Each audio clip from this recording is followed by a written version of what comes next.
দেখো এবার চলে আসো ল্যাগ্রাঞ্জেস মিন ভ্যালু থিওরাম। ল্যাগ্রাঞ্জের মধ্যম মান উপপাদ্য, this is very very important.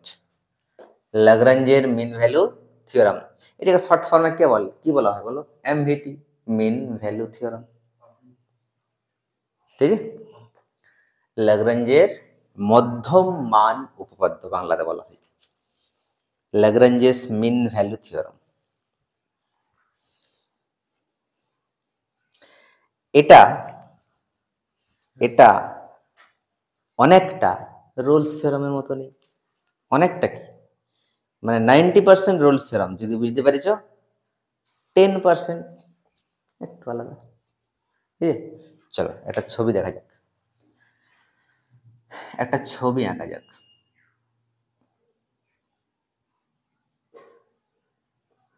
এটা এক্স অক্ষ, এটা কি ওয়াই অক্ষ।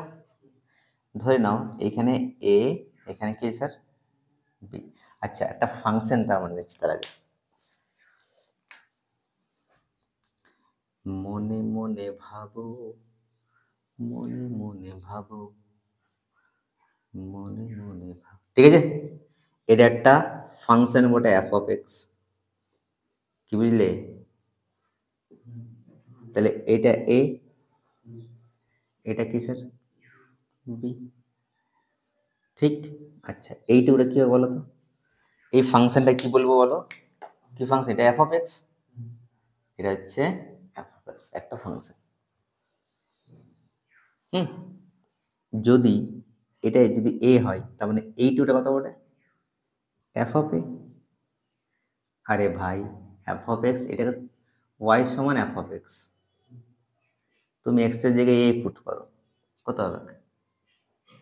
এফ অফ এ, তার মানে ওয়াইটা এফ অফ এ। এক্স সমান যখন এ, ওয়াইটা এফ অফ এ, তার মানে এই বিন্দুটা কি বটে বলো তো? এটার স্থানাঙ্ক কত? স্থানাঙ্ক কি করবে করতে হয়? এক্স কমা ওয়াই। স্থানাঙ্ক যে কোনো কি হয়? এক্স কমা ওয়াই। তার মানে এইটুকুটা কে বটে? এ কমা এফ অফ এ বটে কিনা বলো? এই বিন্দুটা, এই বিন্দুর স্থানাঙ্ক কত হবে বলো? এক্স এর মানটা কত? এখান থেকে এটা বি, আর এইটুকুটা কত হবে? F of B. ক্লিয়ার? বলতো এই ফাংশনটা এ বি এর মধ্যে সন্তত বটে কিনা? তুমি এই যে গ্রাফটা, সেটা কলম না তুলে আঁকতে পারবে কিনা? এখানে কলম বসালাম, ওইখানে পর্যন্ত যেতে পারবে কিনা এক চান্সে? পারবো যেতে। তার মানে এটা কি বটে? কন্টিনিউয়াস। তার মানে এফ অফ এক্স কি বটে বলো? ইজ কন্টিনিউয়াস, মানে সন্তত। এফ অফ এক্স হলো সন্তত, কোথায়? ইন ক্লোজড এ বিতে। এফ অফ এক্স হলো সন্তত এ কমা বিতে, ক্লোজড এ বিতে। 2 নম্বর, এই ফাংশনটার ডেরিভেটিভ করা যাবে? অবশ্যই যাবে। তাহলে এফ অফ এক্স কি ইজ ডিফারেন্সিয়েবল। আমি বাংলাতেও বলেছি, চাপ নিও না। ডিফারেন্সিয়েবল কোথায়? In open. যখন ডিফারেন্সিয়েবল কথা বলবো তখন ওপেন হবে। হ্যাঁ, রোলস থিওরামে 3 নম্বর কন্ডিশনটা কি ছিল? এফ অফ এ সমান এফ অফ বি। এইখানে বলো তো এফ অফ এ আর এফ অফ বি সমান বটে? এফ অফ এ এইটুকু, এফ অফ বি এত বড়, তাহলে এফ অফ এ আর এফ অফ বিটা সমান হবে না। যদি এফ অফ এ আর এফ অফ বি সমান হয়ে যায় তখন হয়ে গেল এটা রোলস থিওরাম। যদি সমান না হয় তাহলে সেটা হয়ে গেল ল্যাগ্রাঞ্জ মিন ভ্যালু থিওরাম, বা মিন ভ্যালু থিওরাম তুমি শর্ট ফর্মে বলতে পারো। তা যদি তার মানে ল্যাগ্রাঞ্জ থিওরামে কটা কন্ডিশন হবে? অনলি 2, ঠিক কি না? 2টা কন্ডিশন হবে। তাহলে কি লিখবে? প্রথমত সন্তত, আর একটা হবে কি ডিফারেন্সিয়াল, মানে অবকলনযোগ্য। যদি এটা হয়, ঠিক আছে, তাহলে কি পাবো বলো তো? তাহলে একটা বিন্দু আমি সেম আগের মতন সি পাবো। কোথায়? ক্লোজড, ক্লোজড ওপেন, ওপেন এ বিতে। মানে তাহলে একটা পয়েন্ট আমি কি পাবো বলো তো? কি পাবো? সি পাবো। আচ্ছা এই যে সি, এইটা স্পর্শক কেমন হবে বলো তো? এটা ধরলে সি পয়েন্ট, এটা এটা কি পয়েন্ট? তাহলে এখানে যদি আমি একটা স্পর্শক অঙ্কন করি, এটা হবে না? এইটা হবে কি এফ ড্যাশ সি। এটা কি বলে? F dash C. সেটা কি এক্স অক্ষের সঙ্গে সমান্তরাল? আমি রোলস থিওরামে বলেছিলাম না যে এক্স অক্ষের সঙ্গে সমান্তরাল হলে এফ ড্যাশ সিটা 0 হয়। কিন্তু এটা এক্স অক্ষের সঙ্গে সমান্তরাল বটে না, বটে কি নয় না? তাহলে এই এফ ড্যাশ সিটা কত হবে? তাহলে একটা সি আমি কোথায় পাবো? ওপেন এ বির মাঝখানে, যাতে করে এফ ড্যাশ সি সমান কি হয়, যাতে করে এফ ড্যাশ সি সমান কি হয়, f of B minus F of A by b minus a. এটা হচ্ছে ল্যাগ্রাঞ্জের থিওরামের বিবৃতি। মন দিয়ে বুঝো, এখনো অনেক কিছু বলতে বাকি আছে। স্যার এইটা এলো কি করে? চলো, এফ ড্যাশ সি মানে এটা তো ডেরিভেটিভ, যদি সেটা সোজা সোজা যেত এইরকম হতো, এইরকম হতো যদি, তাহলে সেটা এক্স অক্ষের সঙ্গে সমান্তরাল হতো, তাহলে ওটার ভ্যালুটা কি যেত, তাহলে এফ ড্যাশ সি সমান 0 হতো। এটা তো এক্স অক্ষের সঙ্গে সমান্তরাল নয়, তার মানে 0 হবে। তাহলে এইটা হবে। স্যার এইটা কি এলো? দেখো, এই যে ডেরিভেটিভটা মানে কি বটে, আমি আগের ক্লাসে বলেছিলাম, এটা একটা কি বটে, ডিওয়াই বাই ডিএক্স। এটা তো এটা কার সঙ্গে সমান্তরাল হয়? কোন একটা সরল রেখার প্রবণতার সঙ্গে সমান হয়, কোন একটা সরলরেখার প্রবণতার সঙ্গে। প্রবণতার সূত্র কি হয়? ক্লাস 11 কোনখানে, এখানে বলবো, ডিটেলস শেখো, ডিটেলস ভালো করে শেখো।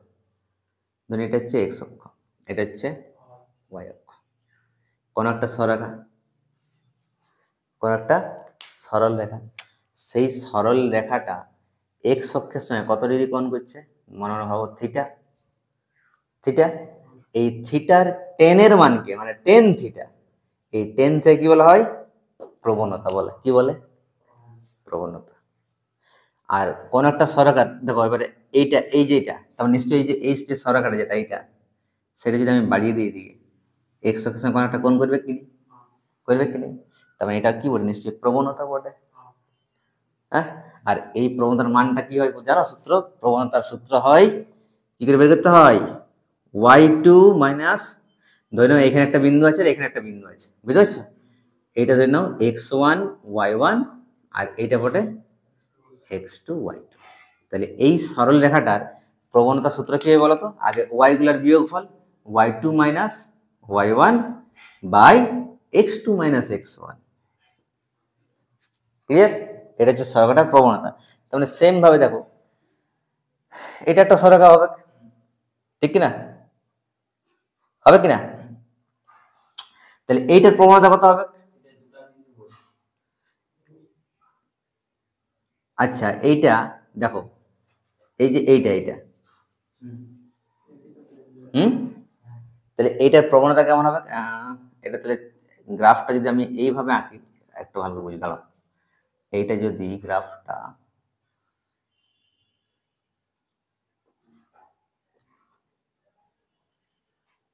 আচ্ছা ওইটা, এটা থাকলো তো, মানে দুটো বিন্দু কে বটে বলে, এই এই যে ফাংশনটা, সেই ফাংশনটা দুটো বিন্দু কে বটে, এটা একটা আর এটা একটা। তাহলে y2 মানে কে বটে? F of B. y2 মানে কে বটে? F of B. তাহলে এফ অফ বি,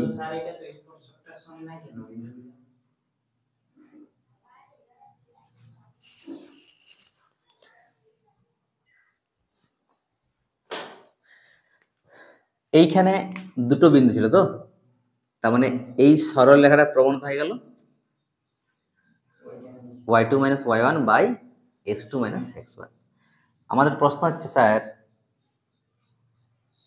এই যে এটা যদি বলছি এটা স্পর্শকটা, এটা তো এইটা, এখানে তো কোনো বিন্দুই নেই, তাহলে কি করে এটা প্রবণতা বের করবো?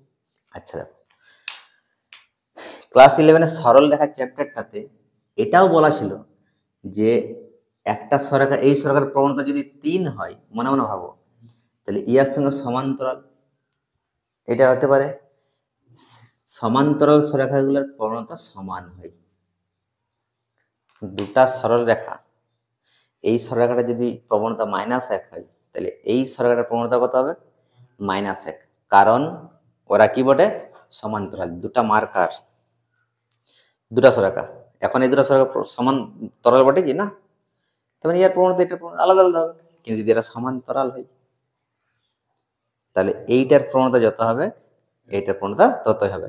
দুটা সমান্তরাল সরকার প্রবণতা সেম হয়।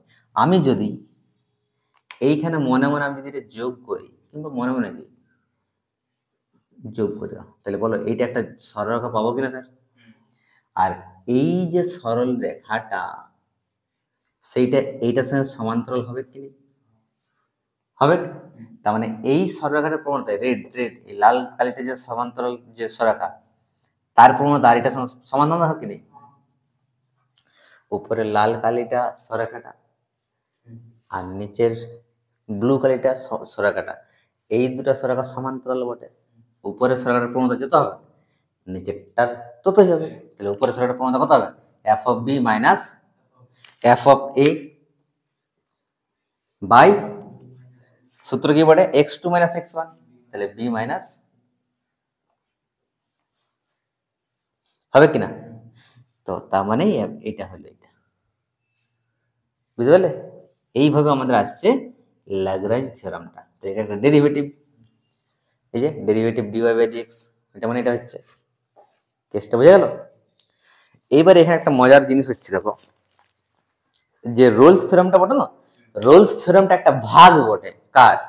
ল্যাগ্রাঞ্জ থিওরামের। কি করে? রোলস থিওরামটা ল্যাগ্রাঞ্জ থিওরাম থেকেই এসেছে। দেখো এফ অফ বি আর এফ অফ এ যদি সমান হয়ে যায় তখন রোলস থিওরাম হয় না? রোলস থিওরামে কটা কন্ডিশন ছিল? তিনটা। 3 নম্বর কন্ডিশনটা কি ছিল? এফ অফ এ সমান এফ অফ বি। দেখো এফ অফ বি আর এফ অফ এ যদি সমান হয়ে যায় তাহলে এটা কাটাই যাবে, উপরটা কত হবে? 0 বাই কোনো কিছু মানে কত হয়ে যাবে, আর ওইটা মানে তো রোলস থিওরাম। তার মানে রোলস থিওরামটা কি বটে? ল্যাগ্রাঞ্জ থিওরামের একটা ভাগ বটে। Rolle's theorem is a special process of Lagrange's theorem. কিছু বোঝা গেল না? ল্যাগ্রাঞ্জ থিওরাম থেকেই রোলস থিওরামটা এসে, এফ অফ এ আর এফ অফ বি সমান হলে সেটা রোলস থিওরাম হয়ে গেল, যদি সমান না হয় তখন সেটা হয়ে গেল ল্যাগ্রাঞ্জ থিওরাম। কিছু বোঝা গেল? তাহলে এবার আমরা পুরো স্টেটমেন্টটা কি লিখবো? কি লিখবো? যে ধরি এফ অফ এক্স একটি অপেক্ষক ক্লোজড এ কমা বি তে সংজ্ঞাত। লেখো এটা, আগে স্টেটমেন্ট লিখে নাও, বিবৃতিটা। ধরি f of x closed a comma b তে সংজ্ঞাত। ধরি এফ অফ এক্স, ধরি f of x, f of x, f of x closed a comma b তে সংজ্ঞাত,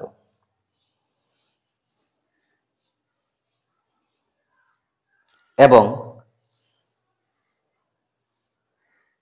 এফ অফ এক্স, তারপর নিচে চলে আসো, নিচে লেখো 1 নম্বর দিয়ে, এবং এফ অফ এক্স, তারপর নিচে চলে আসো 1 নম্বর দিয়ে লেখো সন্তত 1 নম্বর দিয়ে, এইভাবে 1 নম্বর দিয়ে এফ অফ এক্স সন্তত, মানে ইংরেজিতে লিখতে হবে না, আমি এটা ইংরেজি লিখছি, এফ অফ এক্স সন্তত কোথায়? ক্লোজড এ কমা বি তে। এফ অফ এক্স সন্তত ক্লোজড এ কমা বি তে। ক্লোজড মানে থার্ড ব্র্যাকেট থাকবে আর ওপেন ইন্টারভেল মানে ফার্স্ট ব্র্যাকেট থাকবে। এফ অফ এক্স সন্তত ক্লোজড এ কমা বি তে। ক্লিয়ার? তে তো একা তে দিয়ে দাও। 2 নম্বর দিয়ে লেখো এফ অফ এক্স অবকলনযোগ্য। এফ অফ এক্স অবকলনযোগ্য। এফ অফ এক্স অবকলনযোগ্য কোথায় বলো? ওপেন এ কমা বি তে। তাহলে কমপক্ষে একটি বিন্দু সি, তাহলে কমপক্ষে একটি বিন্দু সি কোথায়? C belongs to open a b. তাহলে কমপক্ষে একটি বিন্দু c belongs to open a b পাবো, যাতে করে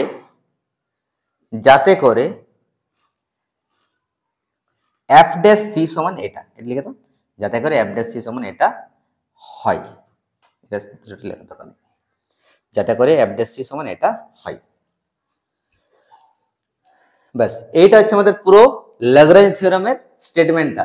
তোমরা এই ছবিটা একটু ভালো করে এঁকে নাও। ভালো করে বোঝার জন্য করো।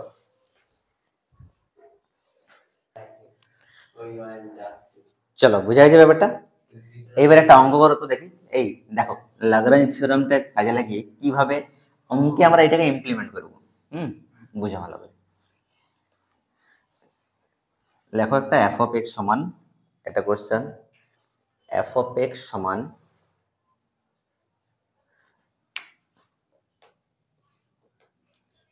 এফ অফ এক্স সমান এক্স ইন্টু 6 মাইনাস এক্স। এটা রেঞ্জ দেওয়া আছে যখন 3 less than equals to x less than equals to 4। লাগরাঞ্জের মধ্যম মান যাচাই, মানে এই যে কোশ্চেনটা আছে এটাতে লাগরাঞ্জের থিওরামটা অ্যাপ্লিকেবল হচ্ছে কিনা সেটা আমাদেরকে দেখতে হবে। দেখো তো এটা স্যার গুণ করে দাও তো। গুণ করলে কত হবে? 6x, এক্স গুণ করলে কত হবে? X square. আচ্ছা রেঞ্জটা কত? 3 থেকে 4। ইকুয়ালস গুলো দেওয়া আছে দেখতে পাচ্ছ নিচটাতে, মানে এটা কি বলে ক্লোজড ইন্টারভ্যাল না ওপেন ইন্টারভ্যাল? Closed interval. মানে তুমি এটাকে এইভাবেও লিখতে পারো 3,4। যদি ইকুয়াল গুলো না থাকে তখন সেটা হয়ে যাবে ওপেন ইন্টারভ্যাল। কিছু বুঝা গেল? চলো প্রথমে বলো এফ অফ এক্সটা কন্টিনিউয়াস বটে কিনা? বটে, এটা বহুপদী সংখ্যা মানে একটা পুরোটা। তাহলে এফ অফ এক্স কি বটে বলো? এফ অফ এক্স ক্লোজড 3,4 তাই না? সন্তত। আচ্ছা এটাকে ডেরিভেটিভ করা যাবে কিনা? যাবে। তাহলে এফ অফ এক্স ওপেন এ কমা বিতে কি এটা অবকলনযোগ্য? বলো অবকলনযোগ্য। লাগরাঞ্জ থিওরামে তো এই দুটো কন্ডিশনই বলেছে যে সন্তত আর অবকলনযোগ্য দুটোই হচ্ছে। তার মানে বুঝে গেলাম যে একটা পয়েন্ট আমি পাবো সি, কোথায়? ওই 3 আর 4 মধ্যখানে। তাহলে দেয়ারফর সি বিলংস টু কি ওপেন 3,4। 3,4 বলে তো আছে, তার মানে সি একটা পয়েন্ট পাবো 3,4 যাতে করে কি হয় বলো? এফ ড্যাশ সি সমান কত? F of b. F of b মানে কত? তাহলে F of 4। F of a সূত্র এফ অফ এ বটে, এ মানে কত? তাহলে F of 3 by b minus a মানে 4 মাইনাস 3। ক্লিয়ার? 1 মিনিট এইখানে তোমরা বের করে নাও এফ অফ এক্স সমান এটা দেওয়া আছে, তাহলে এফ ড্যাশ এক্সটা বের করো তো। বলো ডেরিভেটিভ। তাহলে 6x, তাহলে 6, শোনো ভালো করে। এফ অফ এক্স সমান 6x minus x square. Derivative গুলো কত? 6টা ধ্রুবক ওটা 6 থাকলো, আর x এর ডেরিভেটিভ 1 হবে। 6 কে 6 মাইনাস এক্স স্কোয়ারের ডেরিভেটিভ কত? 2x। ক্লিয়ার? আচ্ছা এফ অফ 4 বের করতে হবে আমাকে। যদি এফ অফ 4, তার মানে তুমি এইখানে x এর জায়গায় 4 বের করে দেখো কত হচ্ছে বলো? কত হবে? 6 ইন্টু 4 মাইনাস 4 স্কোয়ার কত হচ্ছে? 4 6 24, 4 4 16, কত হচ্ছে? 8 হচ্ছে। হচ্ছে এফ অফ 3 মানে এখানে 3 বসাও, কত হবে বলো? 6 ইন্টু 3 মাইনাস 3 স্কোয়ার 18 মাইনাস 3 3 9, বিয়োগ করলে 9 হচ্ছে। চলো f dash c, f dash x মানে এটা, তাহলে সি পুট করো এখানে। এফ ড্যাশ সি মানে কত হবে? 6 minus 2c, 6 minus 2c। F of 4 মানে কত? 8। এফ অফ 3 মানে কত? 9 বাই কত? 4 মাইনাস 3 মানে কত? 1। কত হচ্ছে স্যার? 6 minus 2c। 8 আর 9 বিয়োগ করলে মাইনাস 1 হবে না? মাইনাস 1। ক্লিয়ার? এটা পর আমি এই জায়গাটা করে দিচ্ছি। মাইনাস 2c মাইনাস 1 আর 6 চলে এলো ওইদিকে, মাইনাস 6, তার মানে মাইনাস 2c মাইনাস 7। তাহলে সি সমান কত হচ্ছে বলো? মান কত? 3.5। তাহলে বলো তো এই যে সি এর মানটা আমরা কি ধরেছি? 3 আর 4 এর মধ্যখানে কোনো জায়গায় হবে 3.5, সেটা তো 3 আর 4 এর মধ্যখানে হচ্ছে, পাচ্ছি তো। হ্যাঁ, তার মানে ল্যাগ্রাঞ্জের উপপাদ্য প্রযোজ্য, প্রযোজ্য এখানে, বুঝে গেল? চলো এটা করে নাও।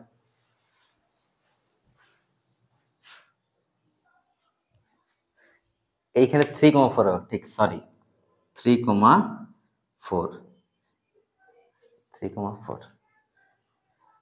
চলো এইটা পরে আর একটুকু লিখবো একটা লাইন, এটা করে নাও।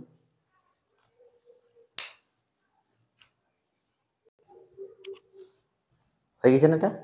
তার নিচে একটা ল্যাঙ্গুয়েজ লিখে দাও, লেখো, লেখো যেহেতু সি সমান, দাও, এটা মুছে দিচ্ছি, যেহেতু সি সমান, যেহেতু সি সমান 3.5, আর এই 3.5টা কার মধ্যে আছে স্যার? এটা কি বলে, বিলংস টু 3,4 মধ্যে আছে না? যেহেতু সি সমান 3.5 বিলংস টু 3,4, তাই না? হ্যাঁ, এমন ভাবে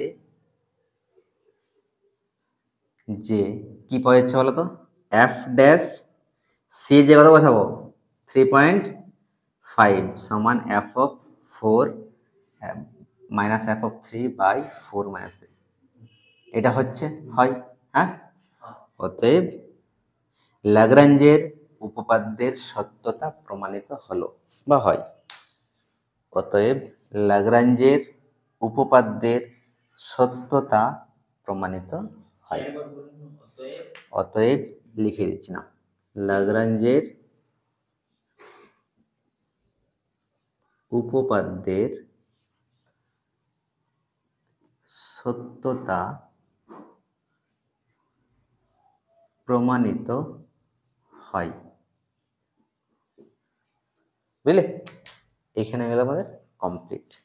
এইভাবে অঙ্ক করলে সেম প্রসেসে।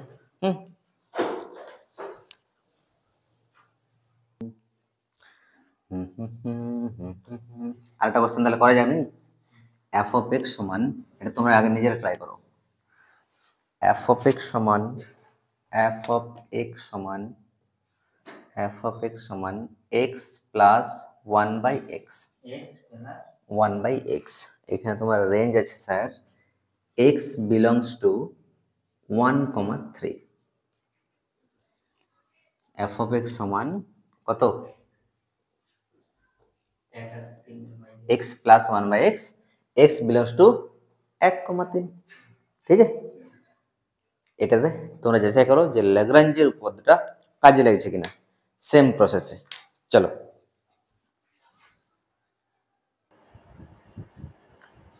এটা করার জন্য কি, তো প্রথমে এফ অফ 1 বের করে রাখো। এফ অফ 1 কেন, মানে এটা এ এটা বি, তাই জন্য F of 1, 1 plus 1/1, that is 1, আর 1/1 মানে তো 1 হচ্ছে, 2 হয়ে গেল। এফ অফ 3, এই যে 3 আছে তার জন্য এক্স এর 3, 3 প্লাস 1/3, এগুলো বের করে রাখতে হবে। 3 3 9 আর 10, 10/3 হয়ে গেল। আর কি করবো, আর কি করে বলো তো, এফ অফ এস যেটা এইটা, সেটা কিন্তু কন্টিনিউয়াস, এটা কিন্তু সন্তত হবে, হবে না সন্তত? এই এই এই রেঞ্জের মধ্যে 1 আর 3 এর মাঝখানে যে কোনো মান বসাবো, এই রেঞ্জের মধ্যে যেটা কন্টিনিউয়াস হবে, আবার এটা ডেরিভেটিভ হবে, তাহলে এফ অফ এক্স সন্তত, কোথায় বলো তো, ক্লোজড 1,3 এবং অবকলনযোগ্য। কেন সন্তত, প্রশ্ন আসতে পারে মনে,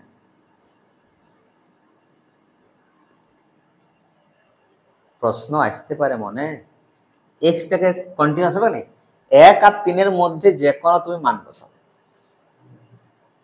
1 আর 3 এর মধ্যে, এটা সন্তত হবে, আবার ডেরিভেটিভও হবে, এবং অবকলনযোগ্য, কোথায়, ওপেন 1,3, বুঝে গেল?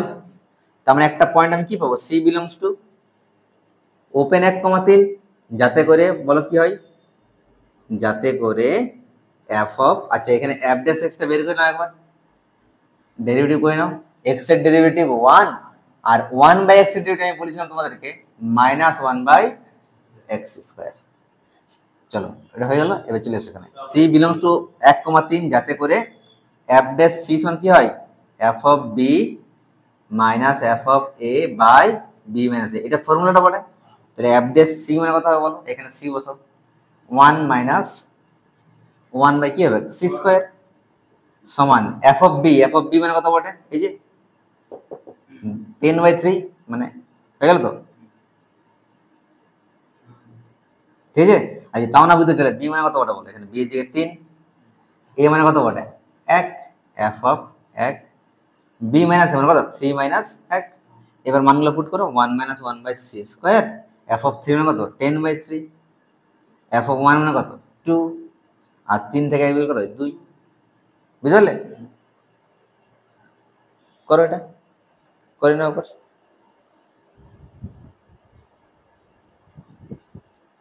তাহলে চলো এটা ক্যালকুলেশন করে নাও, কত হচ্ছে এটা, এটার পর এটা 1 মাইনাস 1 বাই সি স্কোয়ার। আচ্ছা এটা কত হবে বলো তো, 3 দুগুণে 6, 10 থেকে 6 বের করলে 4, 4/3/2 আছে, টুটা নিচে হবে, এটা হচ্ছে না, মানে 2 দুগুণে 4, মানে 1 মাইনাস 1 বাই সি স্কোয়ার সমান কত হচ্ছে 2/3, ঠিক। এটা মুছে দিচ্ছি, এটা এটা এটা হজবর লো মাইনাস 1 বাই সি স্কোয়ার সমান 2/3, 1 চলে গেলো স্যার ওই দিকে, তাহলে -1, -1 বাই সি স্কোয়ার, এটা বিয়োগ করলে কত হবে 2 মাইনাস 3/3, চলো এটাকেও মুছতে হবে। তাহলে হচ্ছে আমাদের -1 বাই সি স্কোয়ার, এটা হচ্ছে -1/3, মাইনাস ক্যান্সেল হয়ে গেল, এইটা মুছে দিচ্ছি।